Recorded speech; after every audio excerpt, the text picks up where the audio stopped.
नया वर्जन 23.1 में जो गर्भवती महिलाएं हैं, धात्री महिलाएं हैं और बच्चे हैं, उनका आभा कार्ड कैसे बनाना है इस वीडियो के माध्यम से आपको बताएंगे। अच्छे से आप देख के समझ लीजिएगा। आभा कार्ड बनाना भी अनिवार्य है, तो आप लोग ये बहुत सरल काम है, इसको अच्छे से देख लीजिए एक बार, तो दोबारा आपको किसी से पूछना नहीं पड़ेगा। आप कैसे करना है, देखिए आभा कार्ड बनाने के लिए हम क्या करेंगे, बेनिफिशियरी वाले ही ऑप्शन में आपको टच करना है। ठीक है, यहाँ पे हम टच कर लेंगे।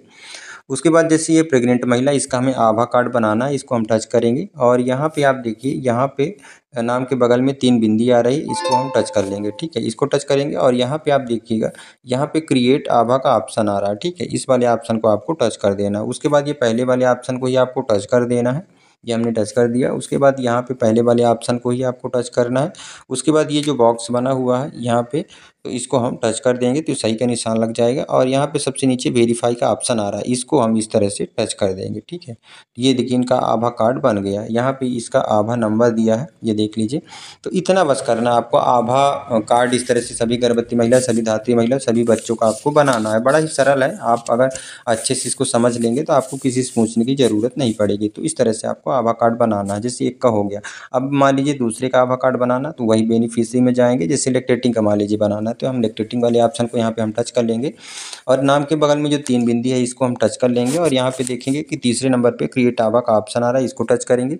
फिर ये पहले वाले ऑप्शन को टच करना है, फिर सबसे ऊपर वाले ऑप्शन को ही टच करना है, बॉक्स में टच कर देना, वेरीफाइड में टच कर देना है। ठीक है, देखिए इसका भी आभा कार्ड बन गया।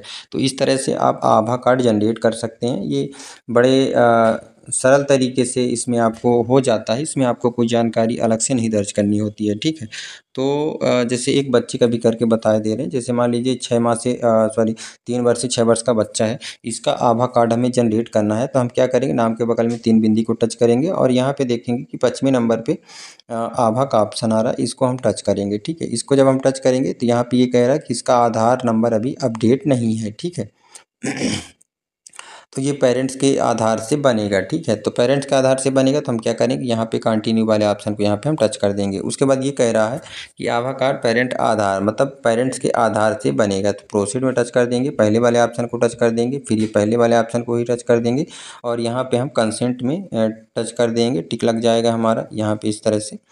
उसके बाद यहाँ पे आपको क्या करना है, यहाँ पे वेरीफाइड का ऑप्शन आ रहा है, तो वेरीफाइड के ऑप्शन को जैसे ही टच करेंगे तो कुछ हमारा इस तरह का, देखिए यहाँ पे कह रहा है कि अथॉरिटी अभी नहीं दे रहा, कुछ एरर बता रहा है, तो इस बच्चे का भी नहीं हो रहा है। ठीक है, तो दूसरे का बच्चे का आप इस तरह से चेक कर सकते हैं और बच्चे का ही अगर आधार है तो हो जाता, माता पिता के आधार से भी हो जाता है। इसमें आप यहाँ से आधार भी इसका अपडेट कर सकते हैं, यहीं से आपको कहीं जाने की ज़रूरत नहीं पड़ेगी। प्रोफाइल में यहीं पे आधार नंबर डालिए, आधार में जो नाम लिखा है वो डालिए और डेट ऑफ बर्थ डालिए और यहाँ पे वेरीफाई आधार में टच कर दीजिए, तो इसका आधार भी अपडेट हो जाएगा और यहीं से आभा कार्ड भी जनरेट हो जाएगा। तो इस तरह की वीडियो पाने के लिए हमारे चैनल को जरूर सब्सक्राइब कर लीजिए, क्योंकि इस तरह की वीडियो आपके लिए हम टाइम टू टाइम अपडेट करते रहते हैं। इस वीडियो में बस इतना ही, धन्यवाद।